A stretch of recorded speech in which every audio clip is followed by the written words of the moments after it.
Hi, welcome to Online Appliance Tech. Today we're going to go over the Whirlpool dryer, either if it's a Roper or Whirlpool, same model. If you hit the start button it does not start, more than likely it's your door switch here. So if you open the door, and let me get in here, and if this is kind of loose and wiggly, that's your problem. That's why the dryer will not start. So it's actually a simple repair. Sometimes if your unit will just keep on running when you open the door, that's a bad door switch too. So let's make sure we unplug it and then we'll get to the next step. So there's two screws up under this filter, so just remove the filter, then you'll take a Phillips and a flathead. That's all you need for this job.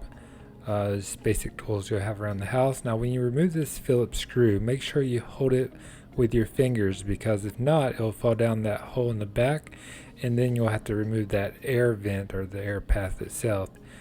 So definitely make sure you hold the screw as you remove it, and just don't use a drill or just remove it without having your finger. So yeah, keep your both fingers on both sides as you remove it, and that way you won't make no mistakes of dropping it, which I have done in the past. So okay, now you'll take your flathead and then you'll just press in and pry upwards, real simple. And like I said, just make sure you unplugged it as you saw I did. We'll have a nice shock if you don't. I'm going to move this forward, this way I can lift this lid up. So if you have something underneath it, just be careful not to damage the top of the dryer, but lift that up. And let me get this little light here so I can see what I'm doing. And here's the door switch, so you'll take your flathead and go in between, and then you'll just pry it out. Just make sure you don't hit your thumb or scrape your thumb as you remove it. And then we'll shut this, and then this is the door switch. This is where it's located, and this is what we're going to replace. So you'll open your door again, and then you'll have two, get my light set up, two Phillips screws. So you can remove one now, and it's counterclockwise. Let me see if I can see. There we go.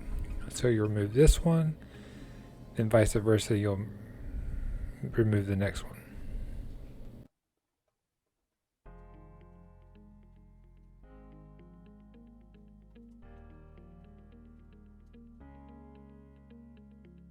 So when I remove the next one, I actually like to go inside the dryer. So I'll loosen this up just enough, and then I'll actually go inside the dryer and pull up on the door switch.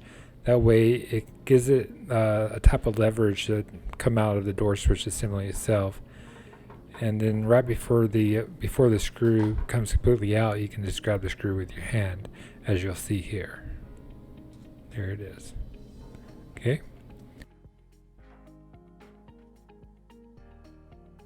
So once again, if you want to check and see if you have a bad door switch, if it's loose, if it shakes, and it just has no click, at the end of the video I'll show you exactly what a good one looks like or how it's supposed to work. But with the bad door switch, the symptom is the dryer will stay on as you open the door. It will not start. Here's the part number, and here's the new one. I will leave this in the description below if you do need this part.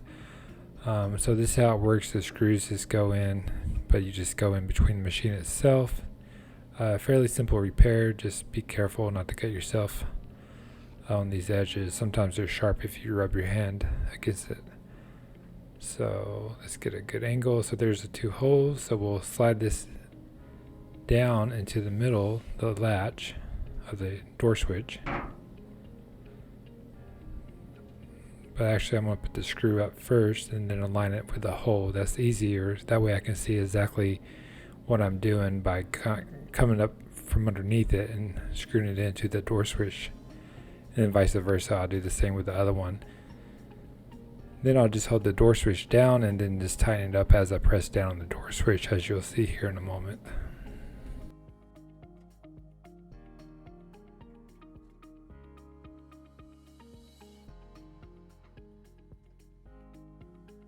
Okay, so right here I'm just going to keep the door switch or press down on it. As I press down on the door switch, I'll screw these in. Just make sure they're even, and make sure the door switch is aligned straightly, not crooked or sideways. And just snug them both down, and then we should be good after that, and just reconnect the door switch.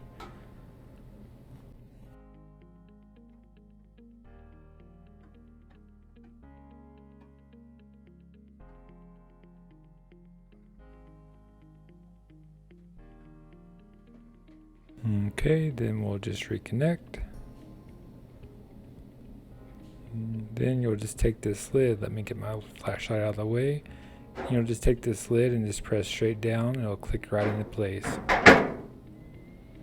Okay, now we're going to reinstall these 2 screws. Like I stated earlier, just make sure that you do hold the screw with 2 fingers. I'm moving my finger here so you can see, but you want to have your fingers on both sides so it doesn't slip and go down the air vent itself, because then you'll have more work to do, just put it that way.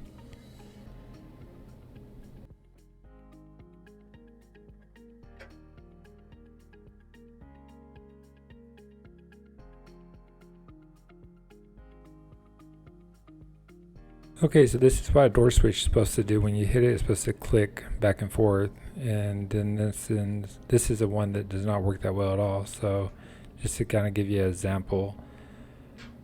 Okay, so now we'll shut the door, put the filter back in, and we'll shut the door. Oh, we got to plug it back in too.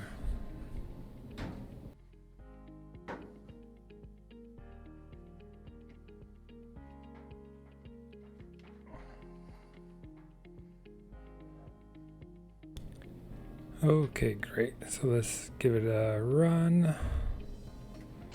And there we go. So this is a simple repair, and you can probably save yourself up to $250, believe it or not, just on having a tech come out and do this. So yeah, I hope this video was helpful. Please like and subscribe for more future tips and videos. If you have any questions, just leave in the comments below, and I will try to get with you on those. And thank you, and have a good day.